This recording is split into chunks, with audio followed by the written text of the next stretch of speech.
Prezados compatriotas, é uma honra e um prazer estar aqui com dois dos melhores analistas políticos da atualidade.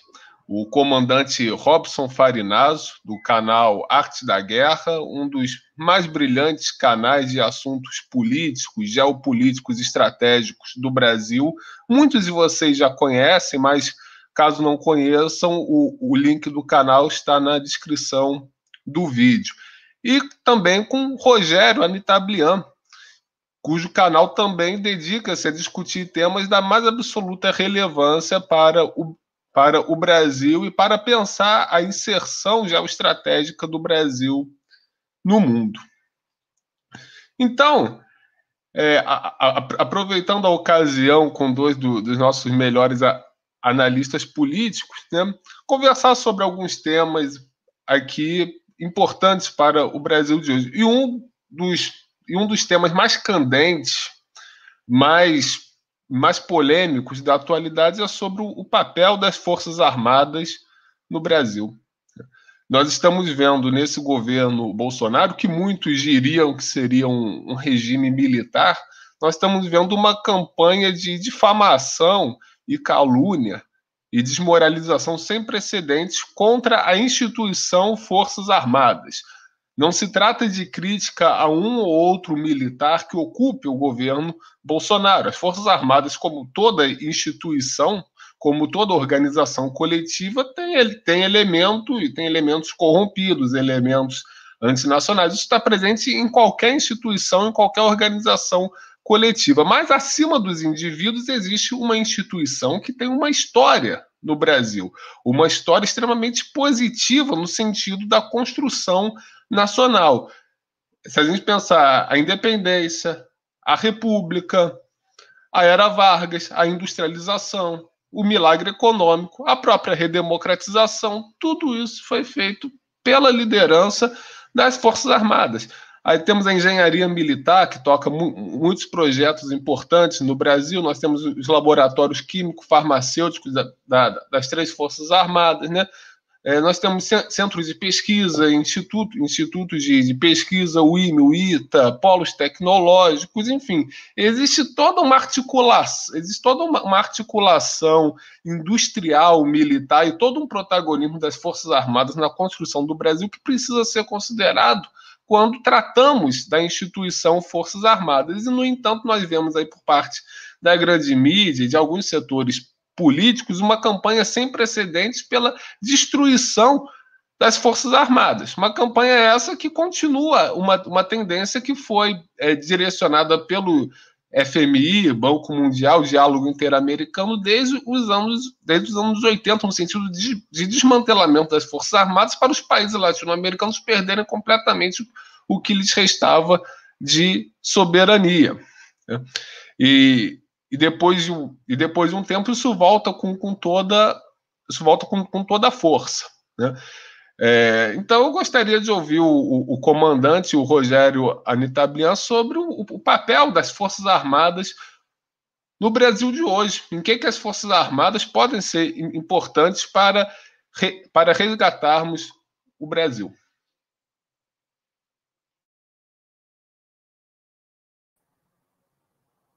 Tá sem som, comandante. Quer começar aí? Pode começar, por favor. Então tá. Obrigado pela gentileza. Eu quero agradecer também a gentileza do Felipe de situar aí. O Rogério, eu sei que está entre os melhores comentaristas do Brasil, mas eu não sou digno desse título. Eu acho que tem gente muito melhor aí, tá? Eu fico feliz aí com o seu elogio, Felipe, mas eu acho que o Rogério é merecedor desse título. Eu ainda estou longe disso. Gente, eu quero colocar o seguinte. Eu te mandei uma foto, Felipe, aí no grupo. Eu não sei se você maneja você sabe passar do WhatsApp para o StreamYard, mas eu coloquei uma foto aí do Exército Americano para mostrar que o que está acontecendo no Brasil, na Argentina, na Bolívia e outros países não é privilégio da América do Sul. Existe uma tendência, tá, no Ocidente, de tirar duas características importantes das Forças Armadas. Não é só no Brasil, o pessoal acha que é só aqui. Não é. Eu acho que nas Forças Armadas americanas a coisa está bem pior, que é tirar o nacionalismo e o patriotismo. Por que isso? Se você tirar esses dois componentes de uma força armada, ela se torna um organismo amorfo que faz o que você quiser com ela. Quando a Força Armada ela tem essas duas coisas, o nacionalismo e o patriotismo, ela se guia por um objetivo maior. Então, não interessa quem seja o chefe de governo, o chefe de Estado, vai chegar uma hora que as Forças Armadas vão falar, olha, isso aqui destrói a nossa integridade territorial, isso destrói a unidade nacional, isso vai contra os objetivos nacionais, e elas acabam, né, agindo por conta própria, quando você tira essas duas coisas. Então, o que está acontecendo? No Brasil, se tenta achincalhar as Forças Armadas com tudo quanto é coisa que você pode pensar, porque comprou bife, comprou leite condensado, essas bobagens aí que a população hoje está mais esperta no colo. Mas nos Estados Unidos, o que eles estão fazendo é o seguinte, hoje em dia, você já não é mais recrutado, nem ascende nas altas posições das Forças Armadas dos Estados Unidos, se você não tiver alinhado com determinadas pautas do establishment do Pentágono, que é ideologia de gênero, questões identitárias, questões raciais, etc. Eu coloquei um vídeo de alistamento esses dias, que soltaram nos Estados Unidos, que deu muita polêmica, e eu estava vendo os comentários, teve milhares de comentários, milhares, o vídeo assim, teve milhares de visualizações, todo mundo descendo o pau, foi muito mal recebido pela sociedade americana, porque o que os americanos colocam é o seguinte, olha, vocês pegaram essa moça, ela não entrou para o exército americano por patriotismo, por amor aos Estados Unidos, ela entrou por ideologia, por aventura, uma série de outras coisas. Então, o que está acontecendo aqui no Brasil não é único, não. Está acontecendo em vários países, a gente precisa tomar muito cuidado com isso, gente. Aí, ó, essa foto aí que eu mandei para o Felipe, vocês estão vendo aí? E são soldados americanos usando salto alto. Isso no exército dos Estados Unidos, gente. São oficiais usando salto alto. Essa foto não é mentira, não é fake. Saiu na military.dot. O Pentágono abafou esse caso. Eu não sei o que eles fizeram com o comandante, com o major que teve essa ideia aí, mas eles abafaram de quanto a gente, só que acabou vazando. Então, o que está acontecendo hoje em dia? Semana passada tivemos diversos oficiais afastados das Forças Armadas americanas porque não estão concordando com ideologia de gênero, pautas identitárias e uma série de outras coisas, tá? A gente entende, então, para concluir meu raciocínio, que é uma coisa, tá, que tem um objetivo, tirar o patriotismo, tirar o nacionalismo, tá, para poder transformar as Forças Armadas, né, na verdade, numa polícia ideológica. As Forças Armadas americanas são quem estão mais adiantados nesse processo aí. Ela vai se transformar numa polícia ideológica para implantar isso a nível mundial. Essa é a tendência. Quem olhar os noticiários americanos vai ver isso. Então, eu acho que não é só aqui no Brasil, não, tá? É que aqui essas pautas têm menos força. Então, eles atacam com outra história. Inventa a história do leite condensado, do bife, agora é a carrocinha de não sei quem. Umas maluquices aí que não... simplesmente ridículas. Passar pano Itabliano. Olha, eu concordo plenamente com essa posição. Vejo com muita preocupação. Vi hoje essa notícia aí da carrocinha, tentando fazer algum tipo de analogia com prática racista. E essa polícia ideológica, ela vem por vários caminhos. Na questão das forças, ela é muito complexa porque tem muito, vamos dizer, tem muita resistência, ainda muita gente refratária, e, naturalmente, a ideia é causar um antagonismo, é causar um choque, é causar alguma coisa que possa, inclusive, causar dano à própria sociedade. Eu acompanhei esse processo, como o Felipe colocou no início, de desmilitarização do continente, com êxito em alguns países da América Central, com êxito na diminuição da capacidade argentina, principalmente a Força Aérea Argentina, que era uma força aérea excelente, e que deu muito trabalho para os britânicos na Guerra das Malvinas, em 1982. Acompanhei todo esse processo, vejo com perplexidade o que acontece no Brasil, sob o ponto de vista, primeiro, de quererem degradar a imagem da força, depois buscando uma ideia de antagonizar o interesse do Exército, da Marinha, da Aeronáutica com a população brasileira, enquanto são parte da população brasileira e condição sine qua non para o exercício da soberania nacional, porque sem forças armadas equipadas, com poder dissuasório efetivo, você não tem soberania. Até aquela frase pode parecer meio tosca, que diz que quando acaba a conversa entra a pólvora, mas efetivamente no campo das relações diplomáticas é assim que acontece. Você dialoga, quando você não chega a um denominador comum, muitas vezes a coisa acaba indo para um caso bélico, e se você não tem força nesta seara, você não tem soberania, você não consegue exercer sua soberania. E a pauta da polícia ideológica, vindo através desse caminho, vai corroborar a ideia das pautas monotemáticas. Hoje é muito chato assistir noticiário no mainstream, porque você encontra pautas monotemáticas e qualquer tipo de contradição em relação a essas pautas é criminalizado. Então, não é só em relação à questão sanitária, não é só em relação à questão da segurança, ou em relação à questão da educação. Buscam criar uma pauta única, essa pauta única é uma pauta imposta de cima para baixo, que tem o objetivo de calar qualquer tipo de contestação, e quando você pratica contestação, você é criminalizado. Para que você seja criminalizado, se nós pegarmos, por analogia, o que acontece em relação à cena do campo diplomático e depois do emprego da força, você tem aí também, para utilidade, para uso interno, a possibilidade de que, se você, de alguma forma, contrapor a tese predominante, utilizem ou busquem utilizar as forças de segurança, inclusive as forças armadas, contra a própria população. Esse é o grande perigo que a gente corre, de nós termos uma força armada que seja levada, que seja capitalizada para utilização contra a própria população. E, na medida em que a figura do nacionalismo é atacada, você pega essa força para o interesse desse estamento. Esse é o grande problema. Hoje não tem graça mais assistir televisão. Eu não sei se alguém aqui que está nos acompanhando tem paciência para assistir noticiário. Porque uma pauta única é uma pauta única. Então, tem muito meme aí. O Jornal Nacional, por exemplo, da Rede Globo Televisão, que é o mais assistido, ele tem uma pauta única. Ele é praticamente monotemático do começo ao fim. E qualquer pessoa que tente apresentar argumentos, inclusive científicos, como são tão evocados, é criminalizado.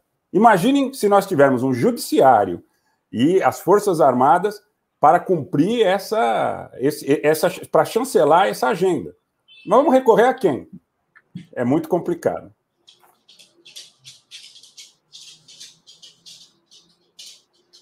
Eu acho que o Rogério colocou muito bem. Agora, gente, nós temos que olhar.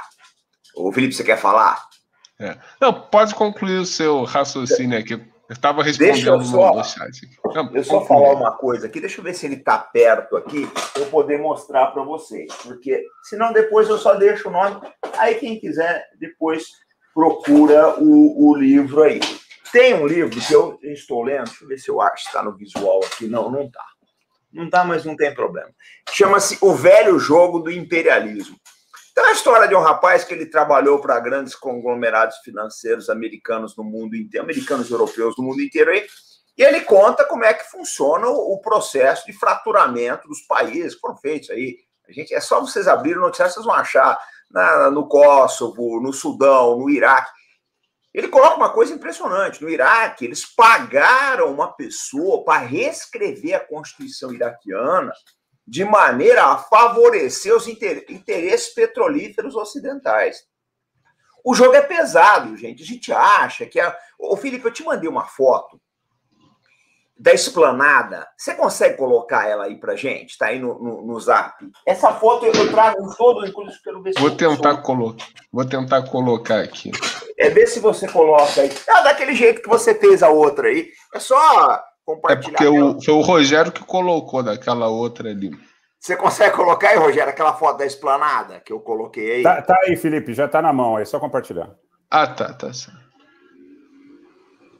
Olha, gente, essa foto para mim é emblemática do que é a guerra híbrida. É emblemático isso daí. Olha só essa divisão. Você tem do lado aqui o pessoal do PT, o pessoal da esquerda, e aqui o pessoal do Bolsonaro, o pessoal da direita. Cacete, é todo mundo brasileiro, meu Deus do céu.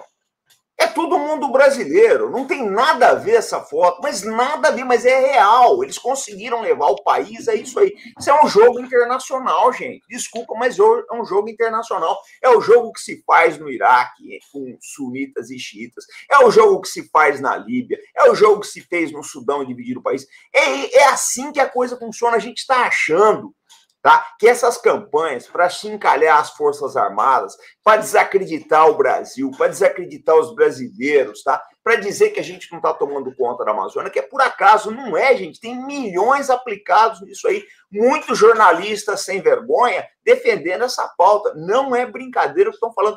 Então, o que estão fazendo. Então, eu acho assim, a gente tem que olhar com uma lupa, ô Felipe, eu te agradeço a oportunidade de estar aqui com você e com o Rogério, da gente analisar esse caso, porque é uma coisa que vai muito além de esquerda e direita. O que se quer é fracionar o Brasil para depois dominar. Quando eu li esse caso da Constituição iraquiana, sinceramente, eu fiquei horrorizado. O nome do livro é O Velho Jogo do Imperialismo. É fora de série, mostra como é que as coisas funcionam. E é uma pauta, gente, isso tudo que a gente coloca de esquerda, direita, essa briga toda aí, é uma fantasia, na verdade, que no Brasil você não tem questões tribais, você não tem questões religiosas, você não tem questões linguísticas, você não tem questão nenhuma. Então, o que se faz? Cria-se uma divisão nessa polarização política imbecil que existe Brasil afora. Mas o objetivo é um só, é fracionar o país, enfraquecer ele para depois dominar e fazer o que quiser aqui dentro. Perfeitamente. Eu queria até fazer um adendo em relação à questão do Sudão. Por incrível que possa parecer, no Sudão foram exploradas questões religiosas, questões, de alguma forma, étnicas também, porque o Sudão, majoritariamente no norte, é árabe, e no sul, nessa região aí que foi objeto do assédio dos interesses internacionais, ele é um pouco diferente a nível de composição étnica, né? São etnias africanas. Agora, vamos verificar o que acontece, como é que esse mapa foi traçado, o que é o Sudão do Sul? As pessoas no mundo árabe, de um modo geral, dizem que o Sudão do Sul é um bairro de Londres, porque lá você tem a BP, lá você tem as gigantes petrolíferas, as mineradoras. Exatamente. Pronto, ponto. Criaram ali uma divisão falsa, uma falsa relação de animosidade, pessoas que viviam numa paz relativa, e ainda tem espaço para criar mais uma divisão, né? Porque eles ainda tentam lá, aquela coisa do Darfur e tal, criar mais divisão dentro do Sudão, porque imaginam que existam mais recursos petrolíferos. No caso da Líbia, por exemplo, os tuaregues e os árabes foram indispostos, muita mentira, aí sim fake news verdadeira, e mostrando os tuaregues como agentes de países estrangeiros a favor do Muammar Gaddafi, o que era uma mentira. Na realidade, eles eram efetivamente líbios e a favor do Muammar Gaddafi. Então, criaram tudo. O Iraque é um escândalo. O Iraque era um país laico.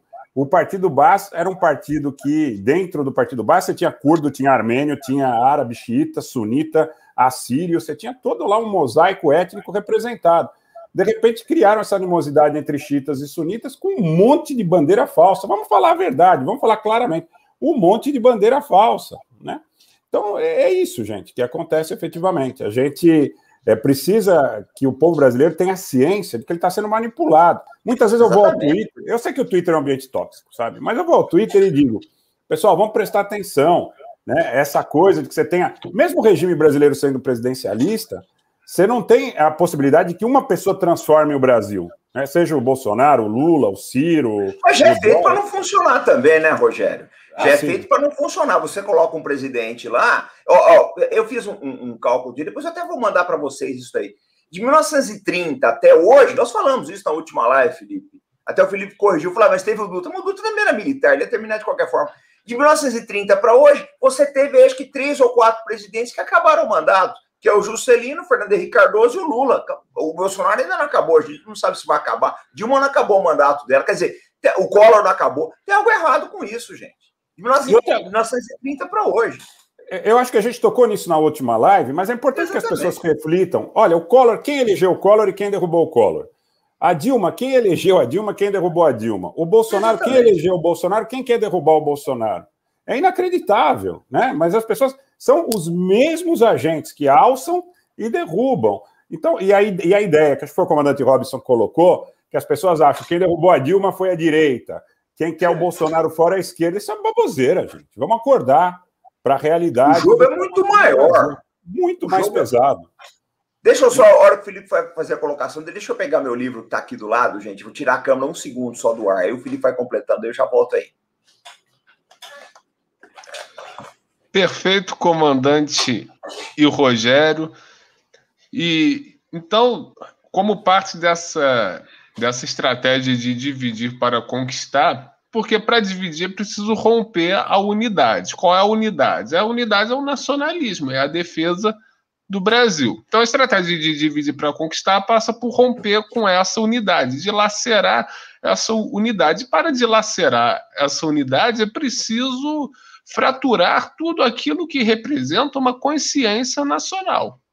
Porque o que nos unifica enquanto brasileiros não são instituições propriamente ditas. As instituições, elas são a consequência, por assim dizer. O que nos unifica é um sentimento.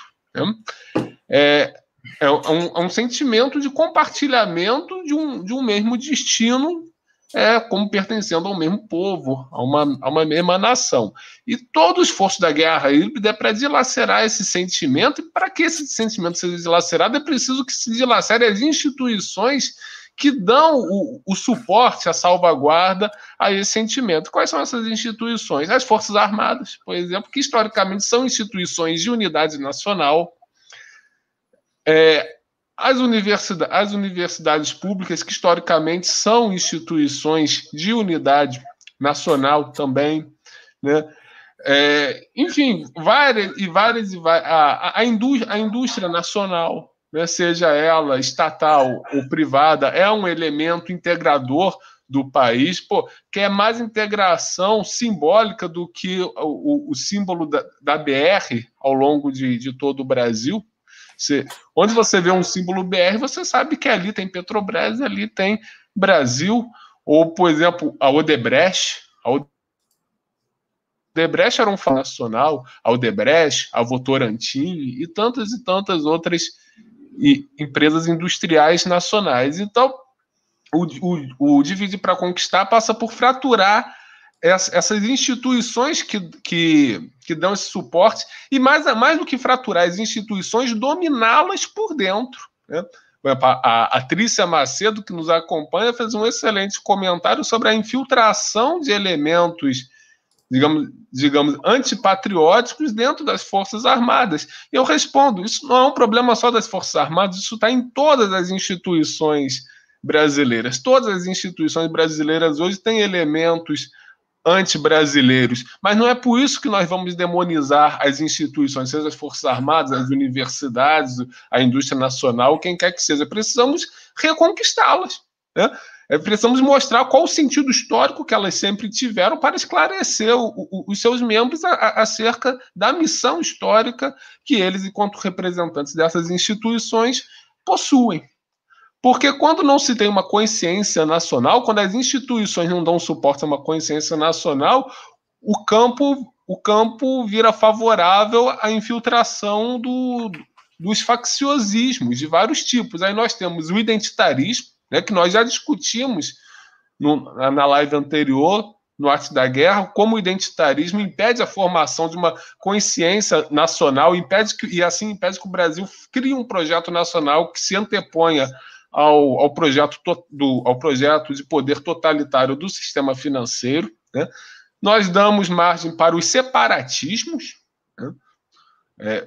Os separatismos regionais, culturais, religiosos, são uma consequência dessa perda de unidade, de integração nacional. Os fanatismos de vários tipos, porque todo separatismo ele carrega em si um sectarismo, um fanatismo, né? E nós temos aí até mesmo questões religiosas. O Brasil sempre se caracterizou pela tolerância religiosa, mas nas últimas décadas nós vemos isso se perdendo, né? Nós vemos, de um lado, o neopentecostalismo atacando religiões de outras matrizes, principalmente africanas. Nós vemos, enfim, por parte de uma militância mais progressista, uma animosidade contra os evangélicos como um todo, como se eles formassem uma coisa só, como se não tivessem vários grupos, várias pessoas, enfim.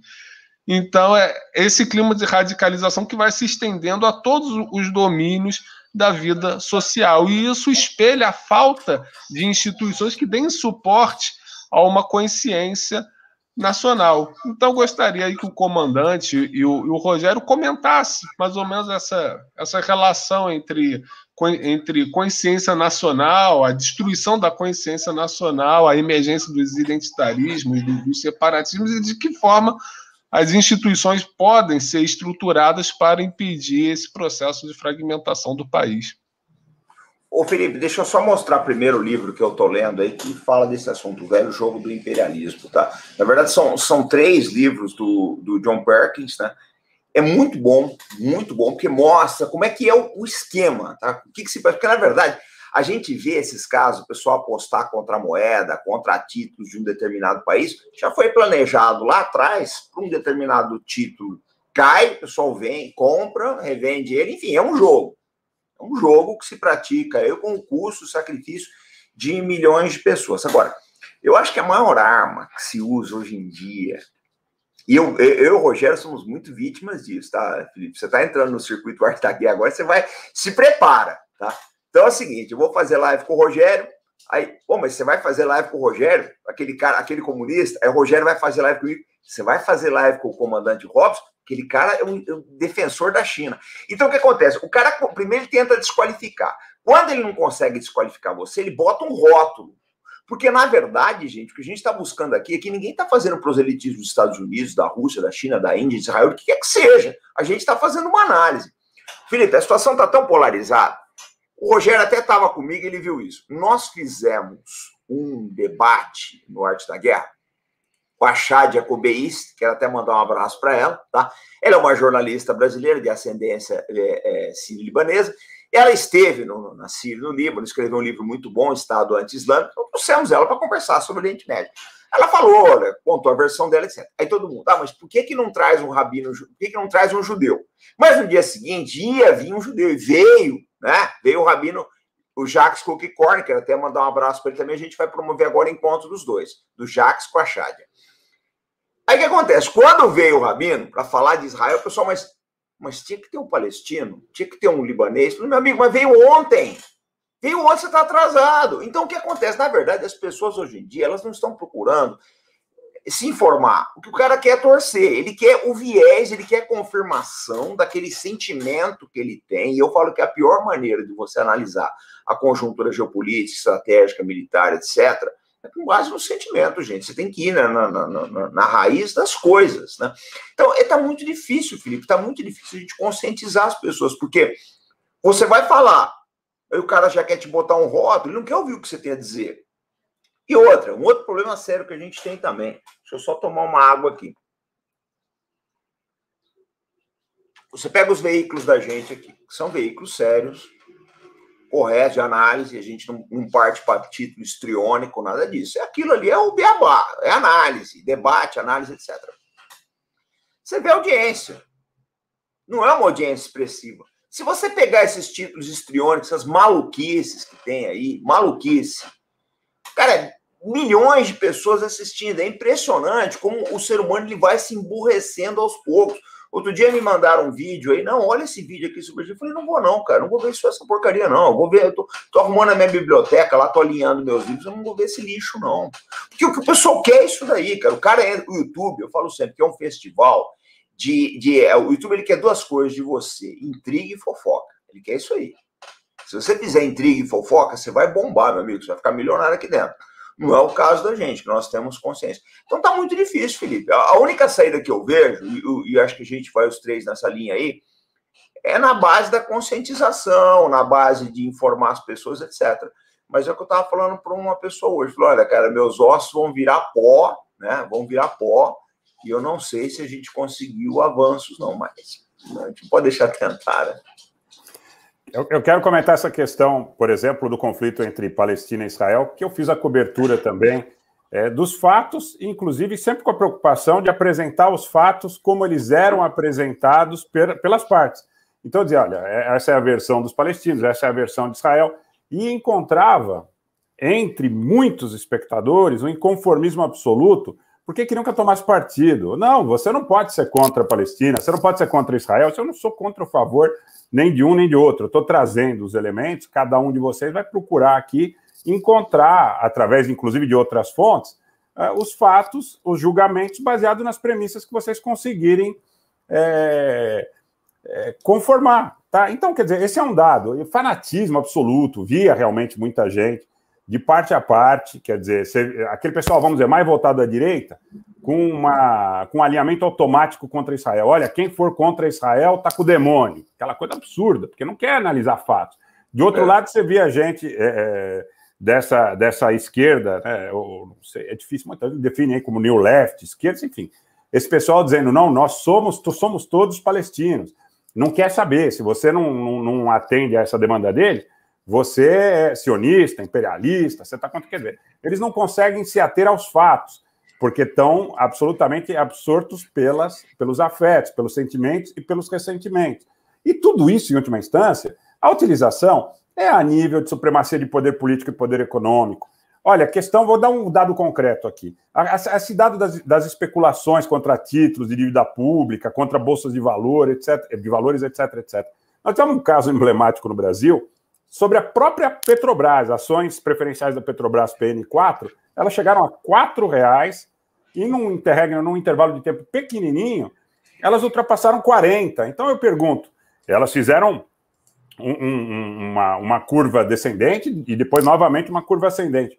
Nesse jogo, não é o seu João da padaria, não é a dona Maria do carrinho de churro que vende milho que está ganhando dinheiro, que está comprando dinheiro, nem o cara que pegou o fundo de garantia para comprar ação. Nesse jogo estão ganhando os grandes grupos internacionais, dilapidando o patrimônio brasileiro. E aí mais um ponto que eu queria tocar. O Felipe falou, por coincidência, eu venho do meio empresarial e durante muito tempo nós tivemos uma indústria de embalagem. Primeiro de papel, depois de plástico. O papel foi substituído pelo plástico. Tanto a Votorantim era fornecedora da nossa empresa, através da Companhia de Papel e Papelão Pedras Brancas, no Rio Grande do Sul, como a Braskem, braço do Grupo Odebrecht, que tinha ali as unidades na Bahia, depois no Rio Grande do Sul, aqui em São Paulo, fornecendo os polímeros, né, o petroquímico de segunda geração. E eu acompanhei o quanto essas empresas, cada uma a seu tempo, foram vítimas de investidas de grupos internacionais contra os interesses deles. Então, quer dizer, qualquer movimento que eles faziam, já havia a tentativa de dizer, esse é um movimento ideológico, a Braskem está investindo na Venezuela, porque é o comunismo que está tomando conta da Braskem. Quer dizer, você vai imaginar que o Marcelo, o Odebrecht, seja comunista. Isso é absurdo, né? Vamos e venhamos. Tem um exemplo do que aconteceu com as empresas na Alemanha. As empresas na Alemanha, no pós-Segunda Guerra, muitas pessoas tiveram que responder pelos seus atos, mas as empresas não foram destruídas. Aqui no Brasil, as empresas foram destruídas. Esse é um ponto de fundamental importância. E o último ponto que eu queria citar, também com a base na fala de vocês dois, e as pessoas têm que se ater a essa questão, é da questão, por exemplo, dos ataques de cunho religioso. De novo, seja do extremismo dogmático, que não permite a oitiva, a escuta do que pensa diferente, né, e que quer criminalizar a religião de matriz africana, etc., seja desses grupos que vão às manifestações, muitas vezes, com Jesus Cristo caracterizado de forma vexatória, para defecar na frente de igreja católica. Não é só contra os evangélicos, não, gente. Isso é absurdo. Nós temos que ver esses dois lados da moeda. Os dois só têm um interesse. É a cisânia, é a ruptura inexorável. Com você não tem papo, porque você já é dono de uma verdade que não negocia. Isso é destruidor do tecido nacional. O objetivo é esse mesmo. Absolutamente destruidor. E é lamentável que o Brasil tenha perdido seu rumo, esteja se dilacerando internamente sob influência de uma guerra híbrida comandada de fora, mas com a anuência e a cumplicidade de grupos internos. É lamentável que o Brasil esteja se esfacelando internamente e perdendo o rumo da história justamente num momento mundial que talvez nunca tenha sido melhor como está sendo hoje. Porque hoje, pela primeira vez em muitos séculos, né, o mundo não tem uma hegemonia clara. Né?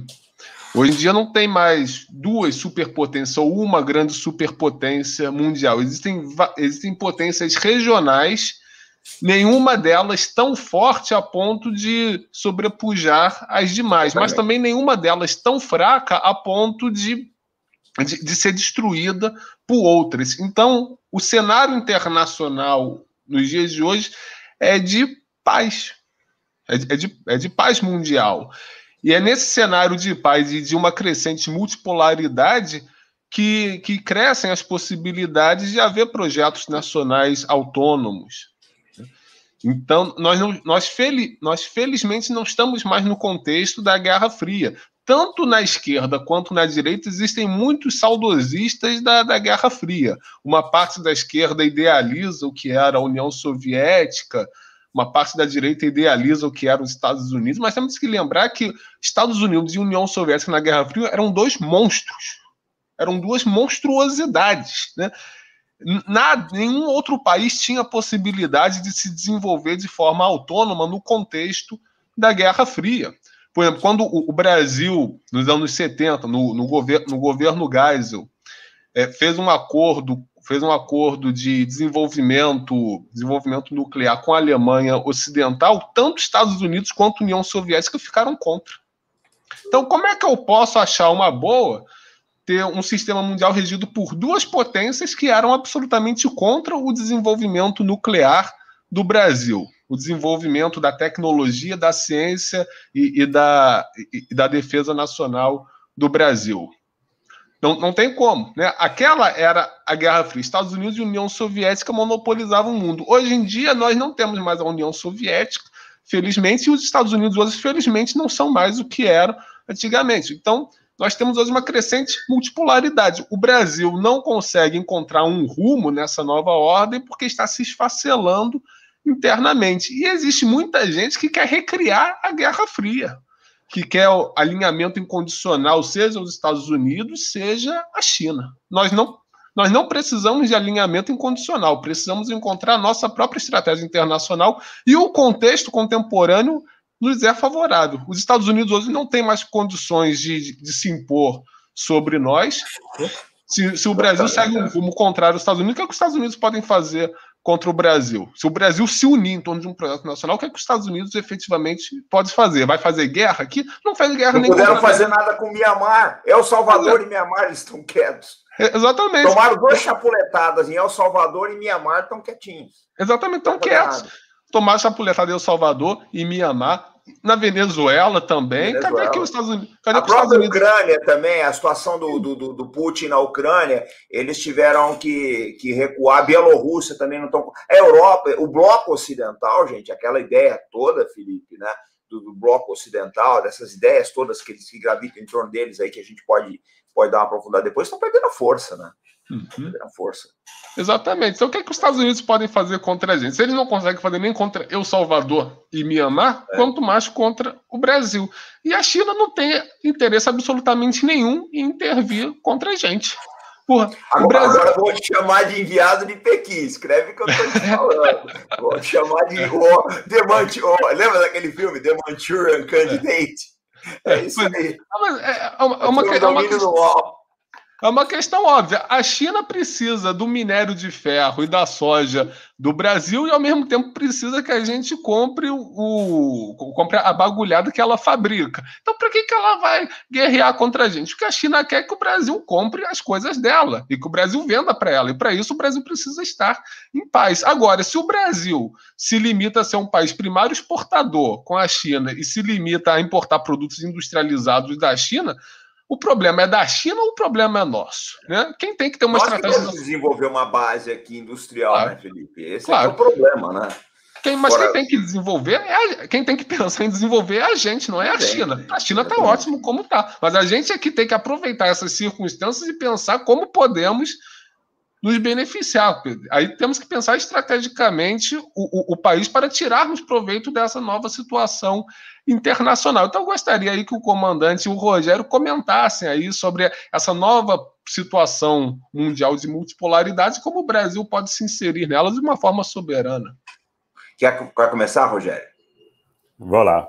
Bom, então, o que acontece na realidade hoje, eu vejo, Felipe, é que o ataque contra os Estados nacionais ocorre não apenas no Brasil, ocorre no mundo inteiro. Existe uma ideia de criar, a partir dos interesses de alguns oligopólios, de alguns monopólios internacionais, a administração de todos os interesses dos Estados nacionais, inclusive desfigurando a característica unitária que país como o Brasil tem. É uma questão que também, nós não temos problema de etnia, né? É central isso que você está colocando, é central. Né? É efetivo, porque a gente não tem aqui no Brasil, por exemplo, uma região aonde as pessoas digam, não, eu tenho uma etnia, uma história, uma situação diferente, aí que eu possa reivindicar uma autonomia em razão disso. Tem alguma experiência, eu não quero entrar nessa seara, porque eu sei que é uma coisa muito polêmica, as pessoas em 15, 20 minutos, meia hora podem não entender, mas a gente vai entrar mais para frente nisso, com certeza. A ideia de criar elementos regionais que tenham característica de exercício de poder autônomo a partir de determinados símbolos e, com isso, fragilizem as relações regionais, né? Inter- e intra-regionais, aí que são questões muito complicadas, tem que tomar muito cuidado com isso.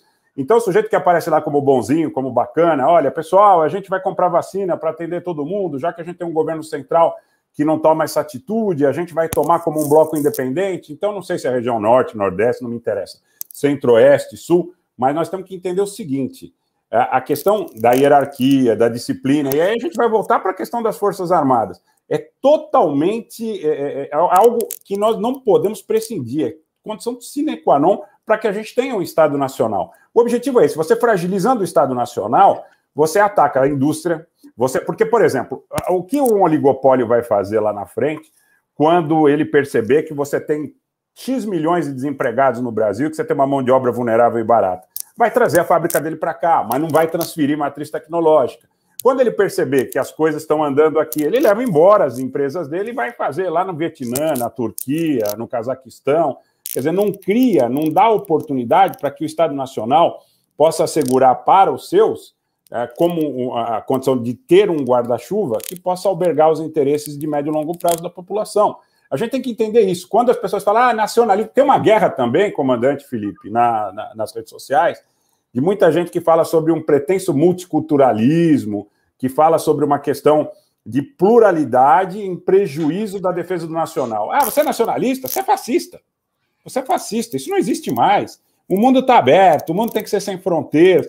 Aonde existe esse ideal? Aonde está assegurado que, olha, não precisa... Quer dizer, dentro o quê? É uma percepção anárquica contra os Estados nacionais? A gente tem que tomar muito cuidado com isso. E o momento, realmente, como o Felipe falou, é propício em relação não só aos interesses da China.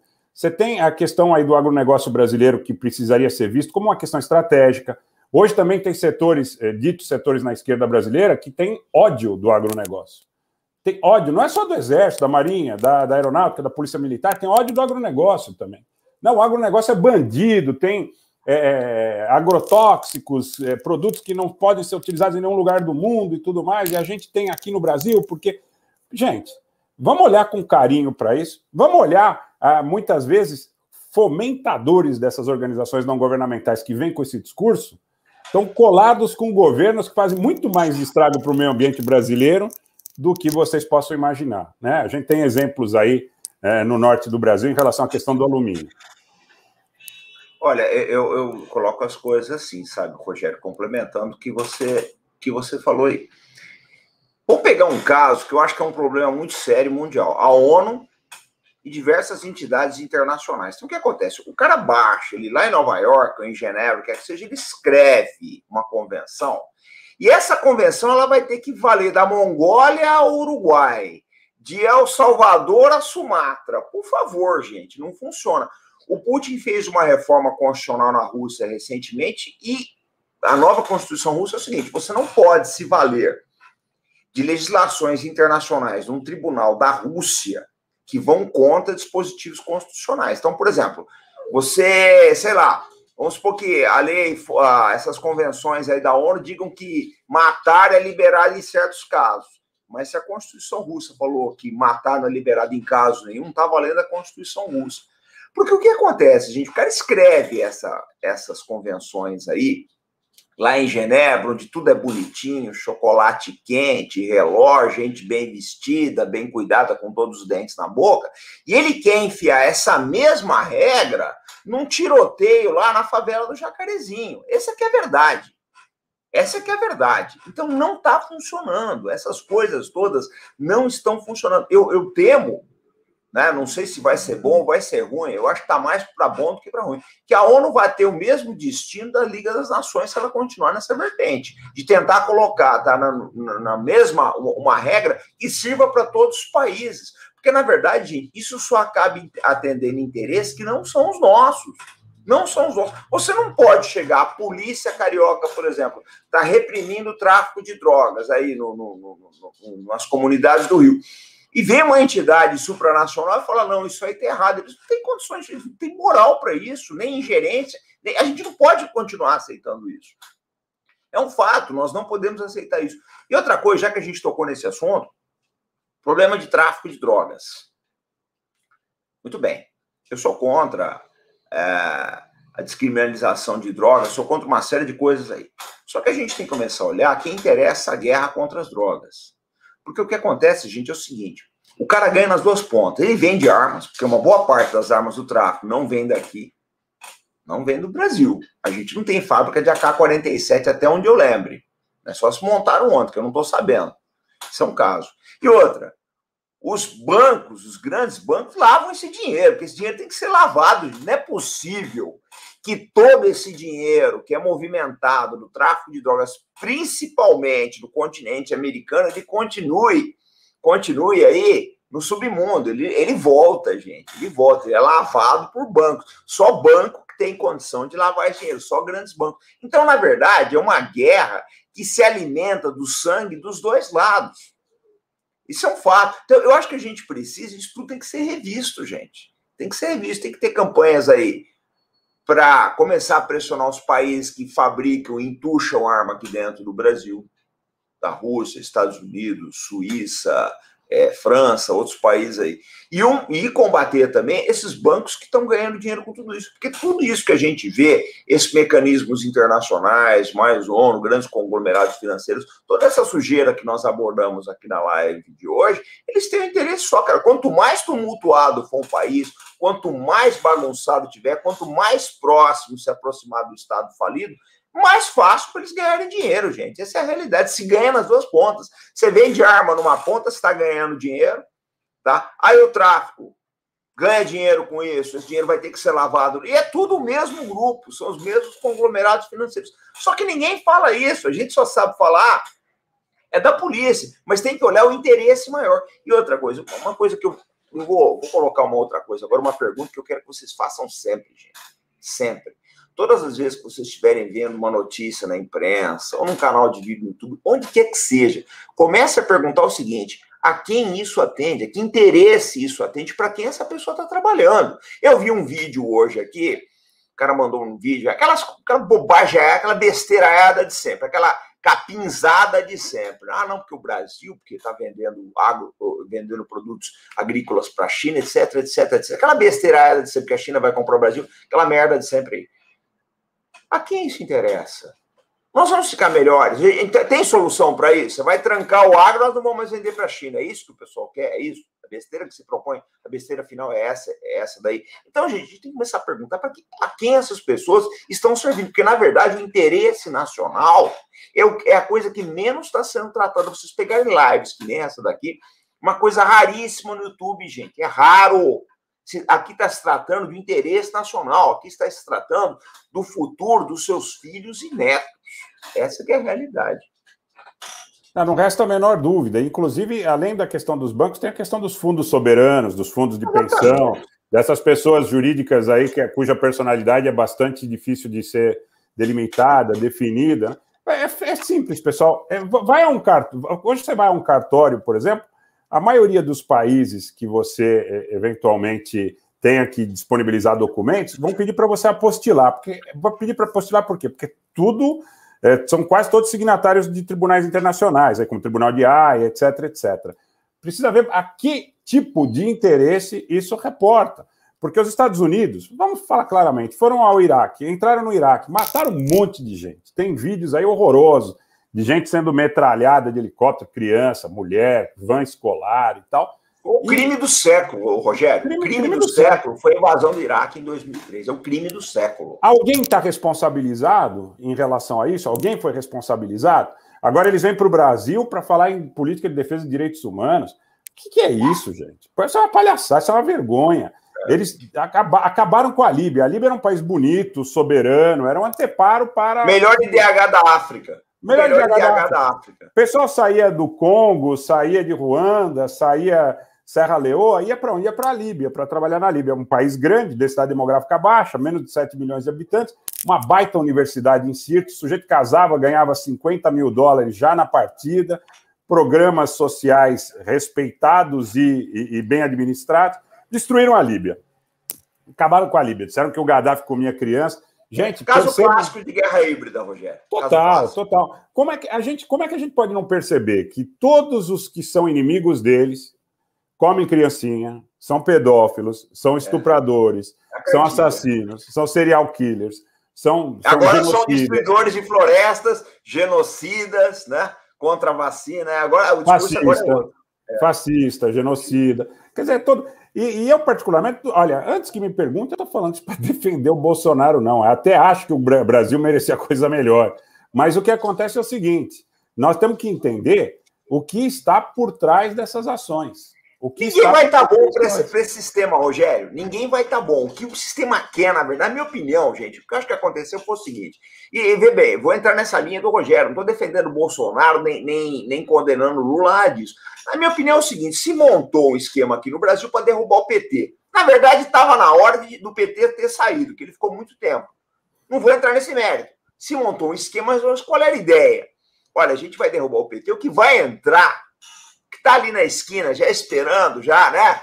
Já aquecendo, é o PSDB, tá tudo safo, beleza. Sai, porque o PSDB, gente, é o partido mais alinhado com essas pautas que a gente está colocando aqui, mais alinhado com o Jorge Soros, com esses fundos de pensão, esses grandes bancos, esses conglomerados, é o partido mais alinhado com isso.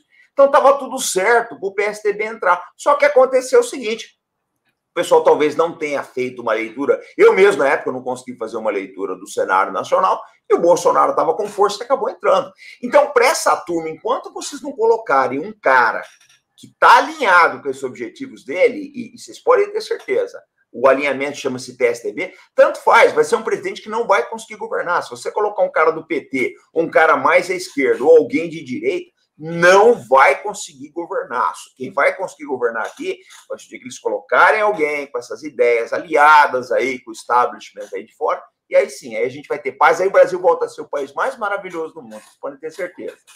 O difícil é que todos os elementos da política brasileira, em última instância, acabam indo beber água nessa fonte. No fim, todo mundo vai, da direita à esquerda, todo mundo vai pedir o beneplácito do Leblon e da Faria Lima. Todo mundo quer tomar Romanée Conti de R$50 mil com esse pessoal na Doc Lobo. O sistema está desenhado, Rogério, para funcionar dessa forma. Se não mudar, se não mexer nessa Constituição, eu acho que a gente não vai a lugar nenhum. O país é ingovernável do jeito que a gente está hoje em dia. Ingovernável. E como é que manipula a opinião pública? O sujeito ganha R$1.200, R$1.500 por mês. Quando ele ouve, olha, não sei quem ganhar 5, ele acha que, é o cúmulo da extorsão, da injustiça e tudo mais. E por trás, né, a verdadeira boiada passa é que por trás desses elementos tem cada vez mais bilionários, né? Eu, numa das lives aí, eu utilizei até exageradamente a palavra trilionários, mas tem cada vez mais bilionários. As pessoas manipulam, aí o cara fala assim, fulano aí, leite condensado, estão vendendo picanha, não sei o que quer dizer. Para quem está ganhando R$1.200, R$1.5, acorda 4 horas da manhã, é um puta contrassenso. O cara fala, porra, eu queria comer picanha, não posso. Mas é tudo manipulação. E a classe média é pobre. Um outro dado, quem ganha 10 conto por mês no Brasil não é rico, gente. Mas o que acontece? Para quem ganha né? Para quem ganha para quem ganha de repente o inimigo é o que ganha 10. Mas, enquanto isso, a boiada passa. E todo mundo vai aonde? Vai para os Jardins, vai para o Leblon, vai para o Itaim, vai para o fundo de investimentos que tem aí no Rio de Janeiro, tal, que eu não vou dar publicidade, porque eles já têm muito negócio, né? Então não vou fazer propaganda deles, mas que eles trazem todas as empresas estrangeiras aqui para fazer negócio.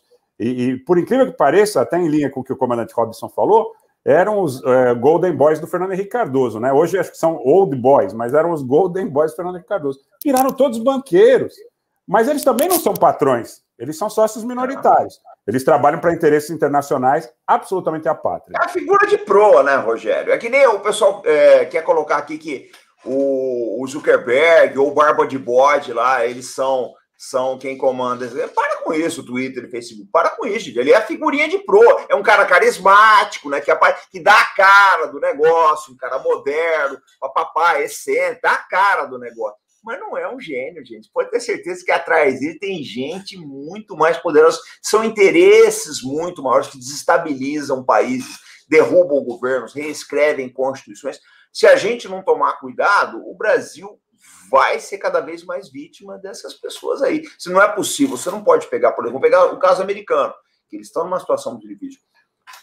Você pega aí os interesses representados aí pelo Elon Musk e o cara lá da Amazon, o Jeff Bezos, juntos, eles têm 360 bilhões de dólares. Tem algo errado com a economia dos Estados Unidos aí, cara. Algo errado. Exatamente. É nesse sentido que a gente tenta, de alguma forma, alertar as pessoas. Vocês estão sendo levados para o diversionismo, então fica aquela coisa. Eu realmente, acho que foi no Piauí ontem, aquela cena, eu fiquei absolutamente chocado com uma cena, eu não sei nem se é hoje, tem tanta coisa, tem tanta montagem também, tomara seja montagem, mas de uma garota ali que estava seminua na frente de uma igreja. Coisa ridícula, né? Coisa ridícula, pô. Não tem nada a ver. Você quer protestar contra o Bolsonaro? Você protesta, pô, politicamente, de forma altiva, de forma decente. Não precisa tirar a roupa na frente da igreja católica, não precisa defecar em crucifixo. Vamos acordar, pô. E aí o que acontece? Eles nos intimidam, eles pensam que nos intimidam nas redes sociais, porque eles querem um discurso alinhado. Então, se você não falar sobre isso, aí eles dizem, olha, nós vamos te cancelar. Ontem me ligou uma pessoa dizendo assim, olha, você está falando sobre isso, vão te cancelar. Eu falei, mas quem vai me cancelar? Eu falei, eu não sou candidato a nada, nem quero ser. Não estou procurando nenhum tipo de estrelato. Então, eu quero contribuir para a sociedade brasileira, aprendendo, trocando, passando. Então, cara, quer me cancelar? Me cancela. Mas pensa no seguinte, essa gente que está em compromisso frenético com torcida de lado a lado, está fazendo papel de bater bumbo para maluco dançar. São ser manipulados, né? Com certeza. Não, e é muito curioso que existem uma série de protestos no Brasil, seja por fora Bolsonaro, mais vacina, mais lockdown, né? De um lado, do outro, a gente falando, eu autorizo. Autoriza o quê? Né? Enfim, aí o país se esfacelando, o país derretendo, e a gente vê uma polarização em cima de bobagem. Não é nenhuma polarização em cima de questões estratégicas para o país. É polarização em cima de futilidade, nível BBB mesmo. Né? Então, esse pessoal aí que tira a roupa em frente à igreja, por que eles não protestam contra a ofensiva estrangeira sobre a Amazônia? A ofensiva estrangeira sobre a Amazônia hoje é um perigo muito maior para o Brasil do que o Bolsonaro. Porque o Bolsonaro, ano que vem, ao que tudo indica, ele sai. Mesmo que ele se reeleja, ele fica mais 4 anos e depois vai embora. Agora, a ofensiva estrangeira sobre a Amazônia começou muito antes do Bolsonaro e vai continuar depois dele. E as forças que fazem essa ofensiva querem emplacar o seu candidato.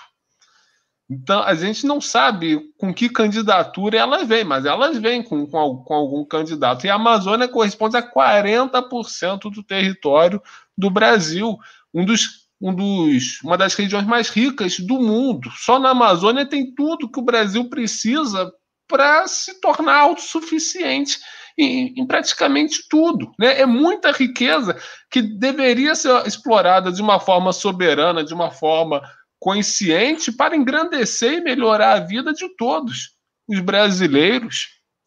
E cadê esse pessoal aí? Seja o pessoal que tira a roupa na igreja, seja o pessoal que faz dancinha com a camisa da seleção falando eu autorizo, cadê esse pessoal para defender a soberania brasileira sobre a Amazônia? Cadê esse pessoal para defender a bomba atômica? Aliás, uma belíssima campanha que os comandantes fazem em defesa de que o Brasil tem a sua bomba atômica.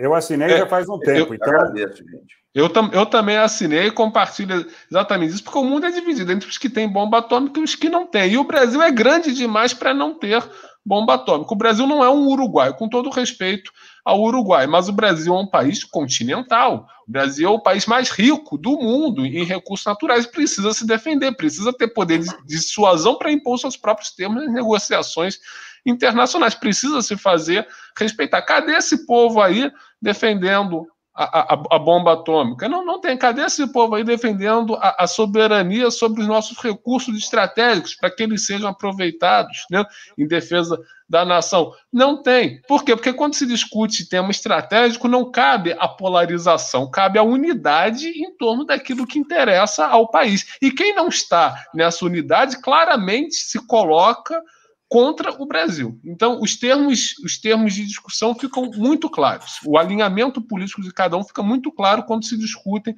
os temas estratégicos. Por isso que os temas estratégicos são mascarados, são escondidos, são esquecidos propositalmente pelas forças políticas diversionistas que controlam o teatro político que infelizmente nos desgoverna, né?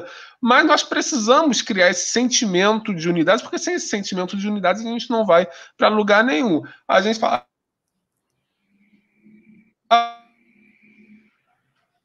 Tem uma travada. Precisamos preservar a Amazônia. Isso é algo comum aqui entre nós. Mas isso só vai ser feito em âmbito nacional se os brasileiros, se os coordenadores das instituições nacionais estiverem imbuídos de um sentimento nacionalista. Sem esse sentimento nacionalista, ninguém faz nada disso.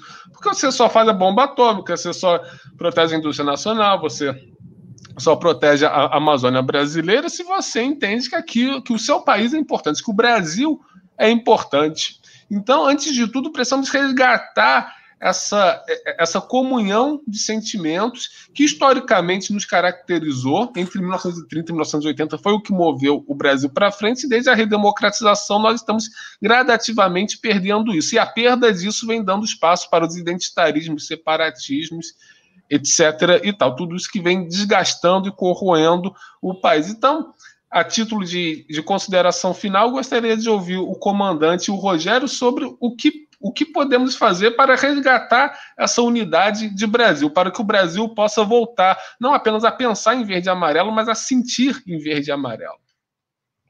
Felipe, eu vou aproveitar então essa minha última intervenção aqui, vou ser bem breve. Eu vou falar que eu acho que só tem uma saída, gente, educação. Não tem outra que não seja a educação. Eu tenho um medo muito grande, vou confessar para vocês. Eu quero falar uma coisa, Rogério, é um elogio, tá, gente? Pelo amor de Deus, um elogio que eu vou dizer agora. Essa foi a live mais subversiva que eu já fiz até hoje. Eu gostaria que todas as lives fossem assim, porque a gente realmente tocou em temas espinhosos aqui. A gente tocou no submundo mesmo que manipula o Brasil. Isso é um fato. Agora, eu tenho muito medo que o Brasil seja a China do futuro. Não essa China que vocês estão vendo aí em direção a ser a maior economia do mundo, mas a China no século XIX. Que o que fizeram com a China é o que estão querendo fazer aqui no Brasil. Eles criaram uma divisão enorme na China, o país se fragmentou. Foi uma guerra civil atrás da outra, só na rebelião Taiping, acho que morreram mais de 30 milhões de chineses aí, tá? Eles arrebentaram com o país, tá? O país só veio se encontrar mesmo depois com a vitória do Mao em 49. Já vão dizer que eu sou comunista, tá? Mas, enfim, paciência, não esquenta a cabeça com isso, não. Mas eu acho que não tem outra saída, o Felipe e o Rogério. Eu só peço uma coisa para vocês. Fazer um apelo nacional agora para todo mundo que está vendo essa live. Vamos formar quadros, pessoal. Vamos educar as pessoas, formar quadros. Gente com capacidade de conscientizar e de lutar por esse país. A única saída é essa, formar quadros. Cada vez que nós estamos com 400 e poucas pessoas a bordo aqui, eu bordo a expressão de marinha, né? Não tem jeito, eu não consigo tirar essa 400 pessoas online aqui, eu chamo 400 pessoas a bordo. Então, gente, se 10% daqui já sair conscientizando outras pessoas, acho que a gente conseguiu muita coisa. Então, vocês estão fazendo um trabalho maravilhoso. Eu espero ser chamado outras vezes aqui para o canal, tá? Vamos fazer outras lives do canal do Rogério, do Arte da Guerra também. Eu quero aproveitar, convidar o ministro Aldo Rebelo para fazer uma live com a gente, porque eu vi o vídeo deles esse dia falando sobre o livro dele, O Quinto Movimento. Eu achei uma coisa forte. Vou dizer que eu sou comunista agora de novo, mas paciência, não esquenta a cabeça com isso, não. Mas eu quero convidar o Aldo aí para a gente fazer um trabalho juntos, 4 aí, te parabenizar, Felipe e Rogério. Para mim é uma honra estar aqui com vocês. Foi muito legal a live de hoje, mas, pode dizer, foi a live mais subversiva que eu fiz até hoje. A solução para o Brasil, no meu entendimento, eu vou pegar duas referências que eu tenho no Felipe e no comandante Robson. Uma palavra que o Felipe outro dia utilizou numa conversa nossa fora do ar, que eu utilizei várias vezes e acho que é muito adequada, que é a questão do decoro. Decoro, que é fundamental para qualquer tipo de relação dentro de uma sociedade. Nós não podemos prescindir. E a seriedade com que o comandante Robson faz o trabalho dele. Seriedade, lisura, tranquilidade, de forma altiva, sem medo de melindrar sentimentos lá e cá, trabalhando com muita decência. Trabalhando com muita decência e adequação para o tema nacional. E em 1 minuto, eu quero fazer um pequeno protesto, que é um contraponto em relação a isso que a gente discutiu aqui. O Felipe falou em BBB. Recentemente teve um ex-BBB que renunciou ao mandato de deputado federal de forma inusitada, já sendo eleito na rapa do tacho, com 24 mil e poucos votos, não é? E que foi recebido como herói nacional por se filiar a um determinado partido político por ex-presidentes da República. Atribuíram a ele o fato de ter sido um grande agente da defesa da indústria nacional quando teria denunciado a Lava Jato. Eu não tenho essa lembrança, pode ser que eu esteja um pouco enganado. Eu falei desde o primeiro momento que a indústria nacional estava sendo atacada, que nós estávamos com problemas em relação ao nosso projeto nuclear, a nossa indústria naval, a nossa indústria petroquímica, e desde o primeiro momento disse isso, não me omiti, inclusive mesmo não me omitindo, hoje muita gente acha que foram outros aqueles que fizeram essa defesa. Não quero aqui colocar nenhuma questão pessoal, que eu acho que é mesquinho, é bobagem, mas até em prejuízo de relações comerciais, de relações pessoais, de relações familiares, defendi a indústria brasileira contra o que eu julguei que fosse um ataque pelo que eu conhecia, pelo que eu vivia, pelo que eu vivenciava e pelo que eu intuía. Hoje, a quem é atribuída essa defesa é alguém que foi embora do Brasil. Mas isso só a título de menção, para colocar as coisas no lugar. Então, eu queria parabenizar mais uma vez o comandante Robson pelo trabalho corajoso, altivo e tranquilo, decente que ele faz no canal dele, de dignidade, cheio de brio e de decoro. O mesmo caso do Felipe Quintas, que evocou esse termo decoro, que nós precisamos nos apropriar. Viva o Brasil! Isso aí, Rogério, viva o Brasil. Então, agradeço ao comandante, agradeço ao Rogério pela excelente conversa que tivemos aqui. Sem dúvida, se não foi a melhor... se não foi a melhor, foi uma das melhores também que eu já fiz. Uma live absolutamente subversiva. Subversivo no bom sentido subversivo no bom sentido do termo, que é no sentido de contestar, de questionar essa dominação, essa subjugação a que o Brasil vem sendo submetido, para o Brasil se tornar, de fato, um país independente, um país soberano, um país digno dos brasileiros, né? E aproveito também para fazer a divulgação do livro do Aldo Rebelo, O Quinto Movimento. O link está disponível na descrição do vídeo. As ideias do livro vêm ao encontro do que estamos conversando aqui. Sem dúvida, Aldo Rebelo é hoje a personalidade política com a visão mais integrada e mais adequada sobre a história, a realidade e as possibilidades do Brasil. Fecho 100% com o livro, né? Recomendo a todos o livro O Quinto Movimento. É esse quinto movimento que precisamos e que estamos contribuindo aqui, cada qual à sua maneira, estamos contribuindo à nossa maneira para esse movimento de continuar a construção do Brasil, uma construção inacabada, mas que vai continuar graças ao esforço patriótico de todos nós e do qual essa live aqui é uma referência. Então, agradeço mais uma vez ao comandante, ao Rogério, agradeço a todos que nos acompanharam aqui, enviaram seus comentários, né? Enfim, um grande abraço a todos, um bom resto de fim de semana, uma boa semana para todas e viva o Brasil!